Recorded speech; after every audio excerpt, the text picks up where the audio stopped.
Alright, welcome to the final part 5. We got pretty far, not much more to do. So what we're going to do first is turn off the grass, like this, and shift right click, put the 3D cursor there, and I'm going to add a icosphere of around that size. And then I'm going to add a subdiv 2, 3, 4, and we need to add the material, the same material we've been using, and then we have a look. What's that done? There we go. We've got ourselves a rock. And if we put the grass back on, where it is under particle settings, click that. And now we've got a boulder. We only really need the one. Probably do with upping the render subdivisions to 5. It looks nice in 4, but I think it can render in 5. That was quick. And what I was going to do was I was just going to turn off that for a start. And I'm going to turn off the grass by selecting that and doing that. And I was just going to quickly look at the grass clump. Now I've got frame selected in my quick menu, frame selected. So I've set the grass clump, frame selected, go back to the viewport shading, and I'm just going to maybe randomize some of these things because they all seem a bit in the same way. Maybe have a few more tall ones, and then this will affect the grass that's already down because it's referencing this group of grass blades. That'll probably do it. Let's have a look. Oh, right, mess that up. Frame selected. You can see why the quick menu is very useful. Okay. Yeah. All right.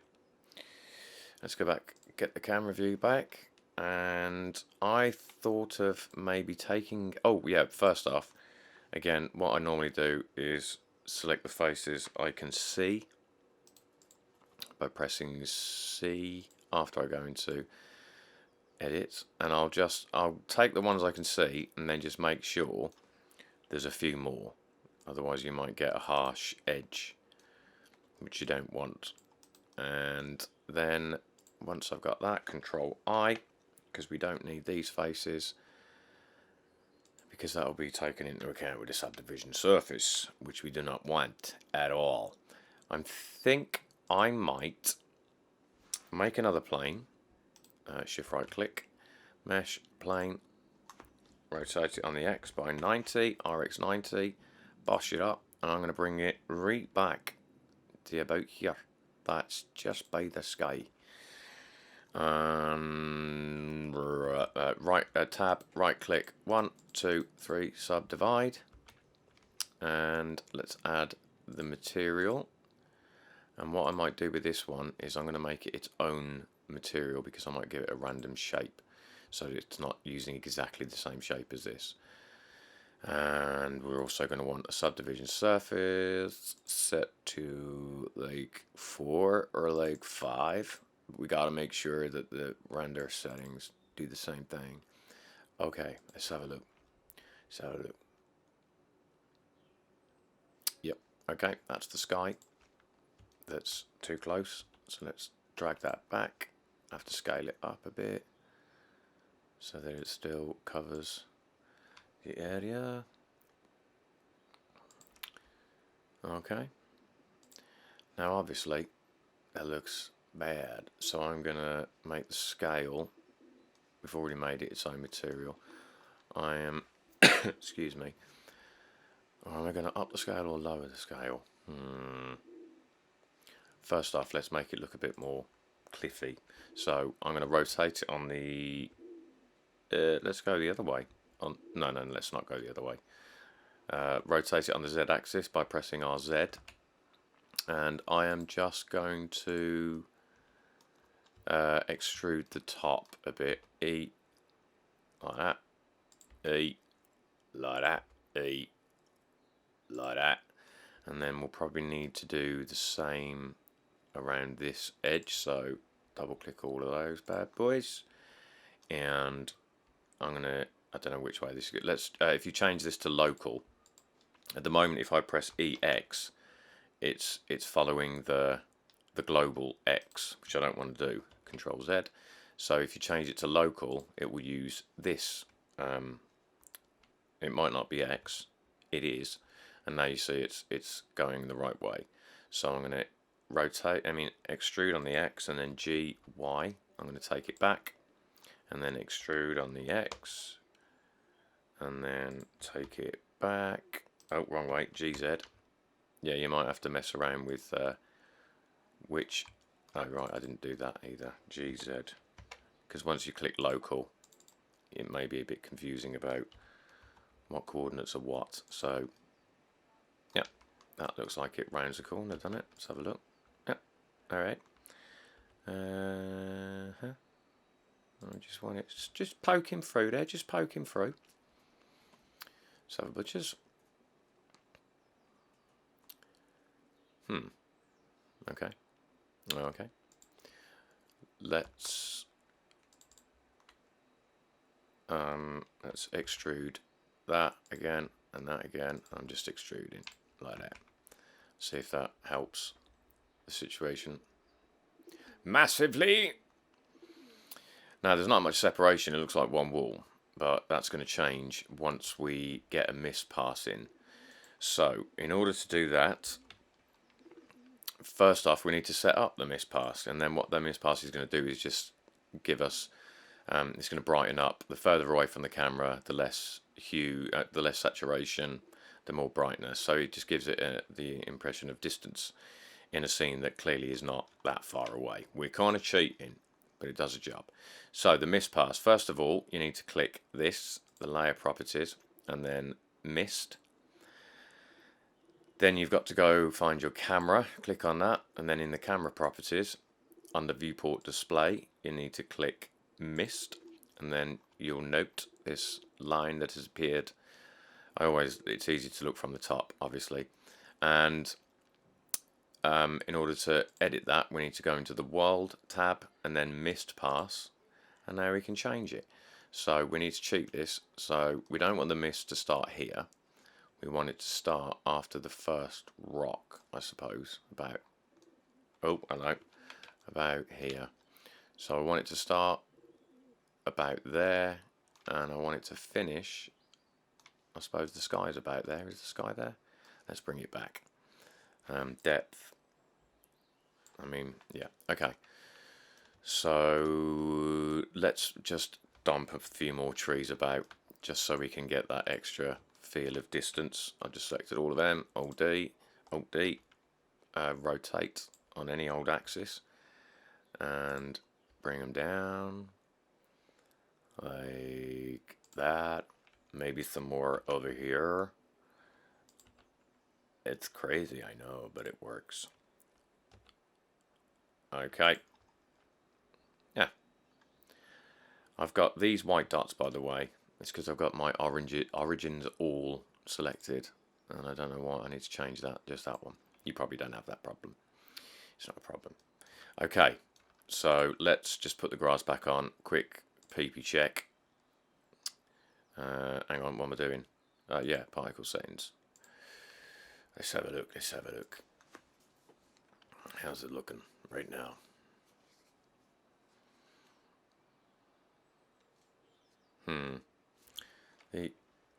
Have I got two trees right next to each other? They look like they're right next to each other. I'm going to move these two. Or this tree. Further back. Over a bit. Down a bit. Yeah. And then maybe put another one behind this one just to fatten out the scene, I guess. I need to see where that is. It's too high. Oh, there's two. Drag them down. In fact, let's put them there. they're behind the hill, so who knows? Yeah, that looks cool. Okay, that is ready to render. So I'm just going to check my subdivisions are on 5 for that. Yeah, close. We want 6 because the viewport's on 6 for that. Turn that off so we can. And the flower is also on 2. We might put that on 4. Okay. And just before I render, we can set the mist pass up by going into compositing, and we have this mist here. And what we need is, again, I've got a quick menu, but Shift A. Here we go. So I need, first off, we need a color ramp. Then we need a mixy mix color mix. Oh, excuse me, that's my phone.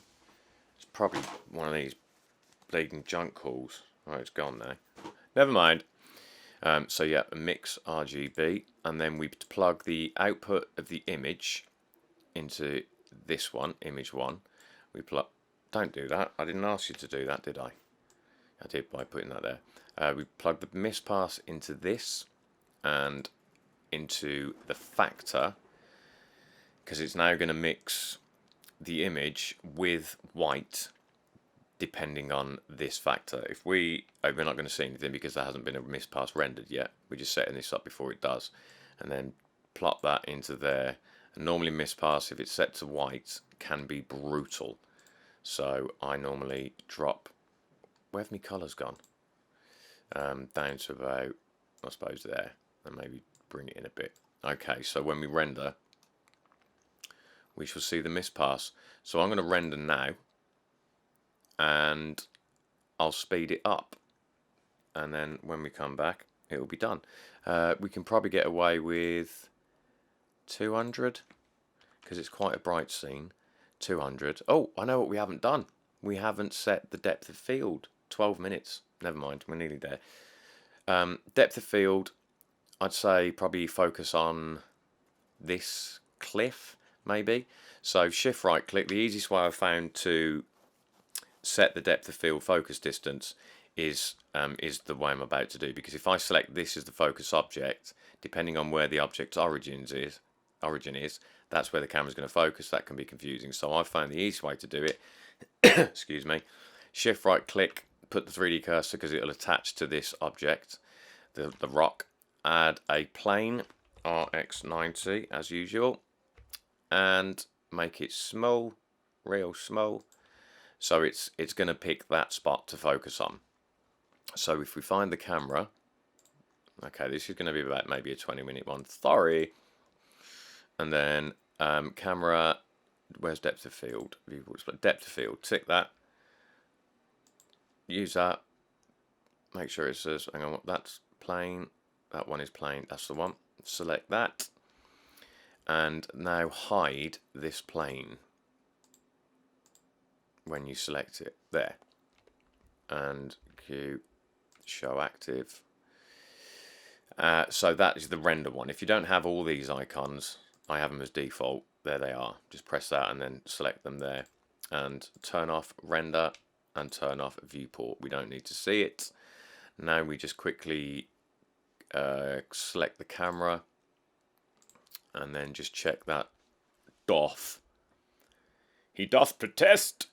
And I think we can shoot this, go down to 2.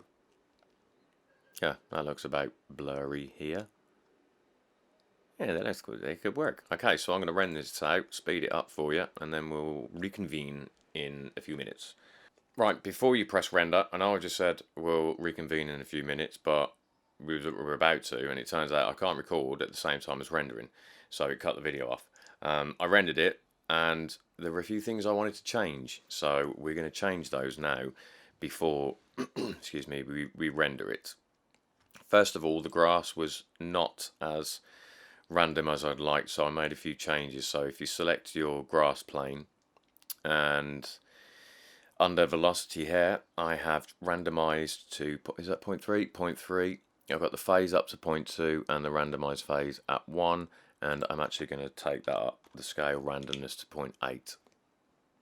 And then let me just check how that looks with that scale change. This is the first change we're going to make.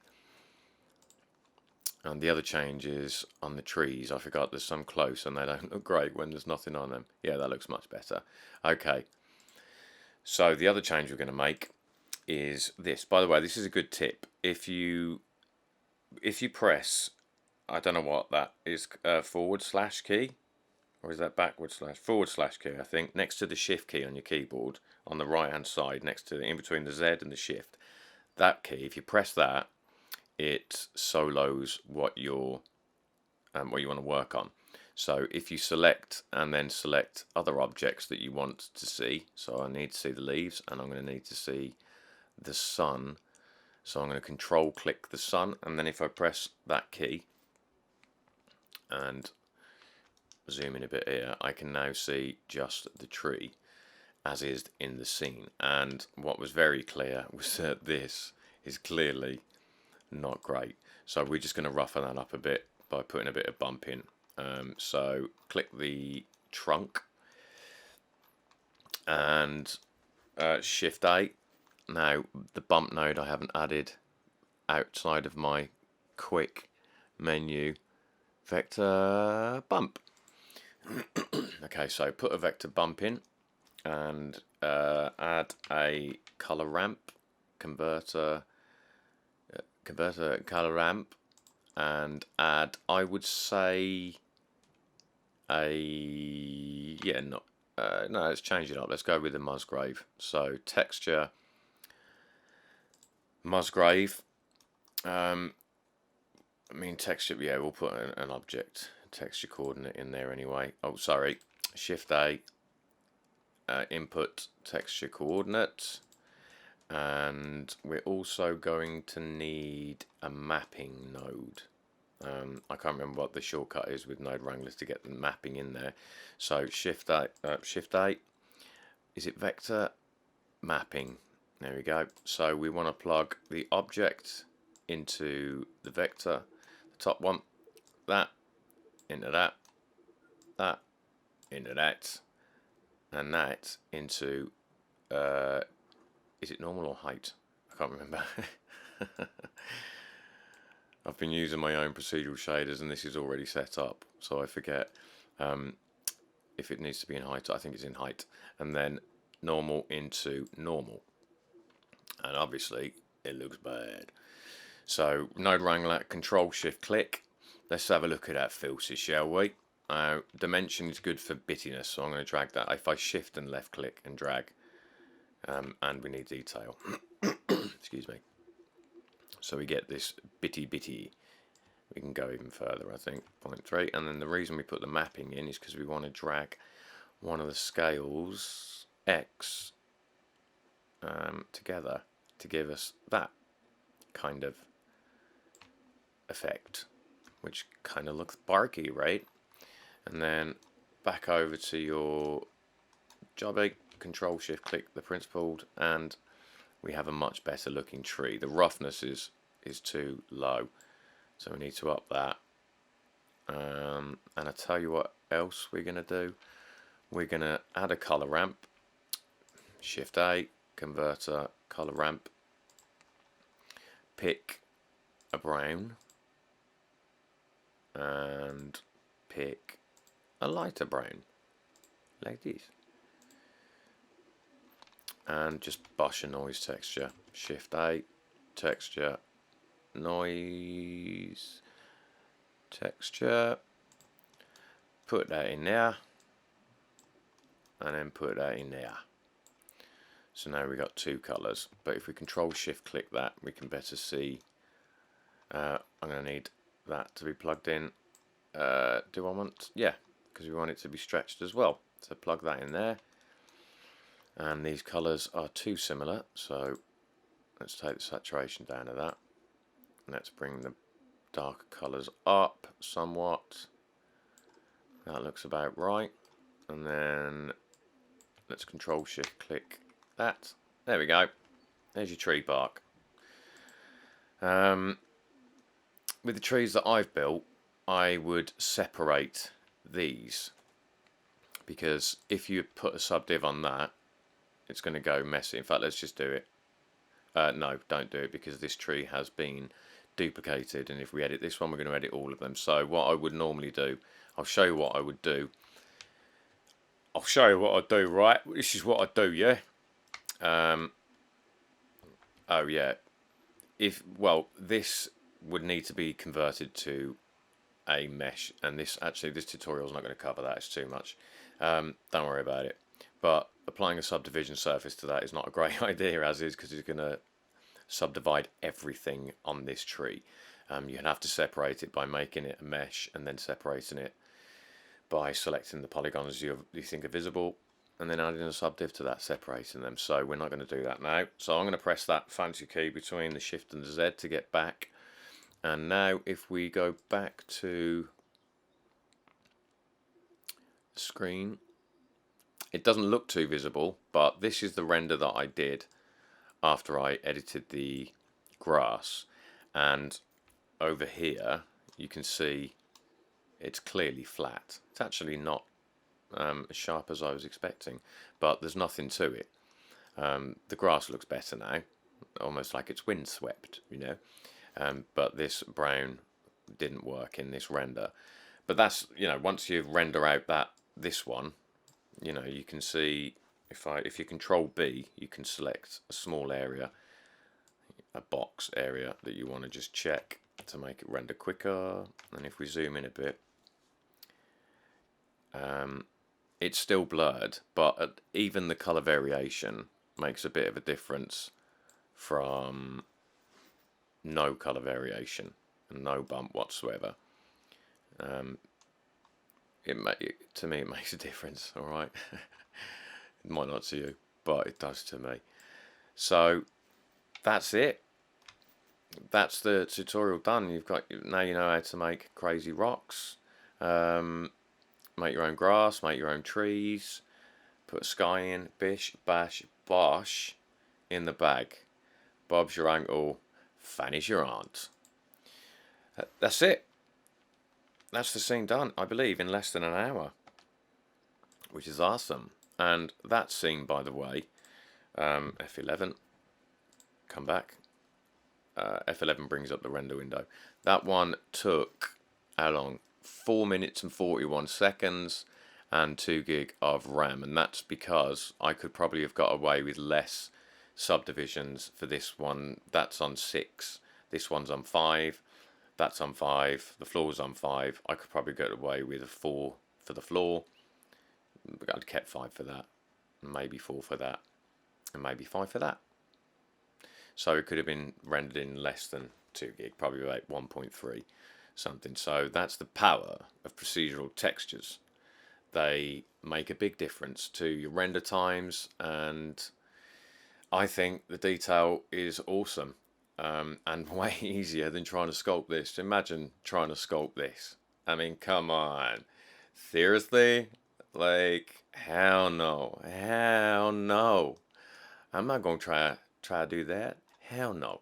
So that's the wonder of the proceduralness of all of this. And the grass, you could do a lot more. You could add different shades amidst or amongst your grass clump. Put different shades of colour in, different styles of blade, whatnot.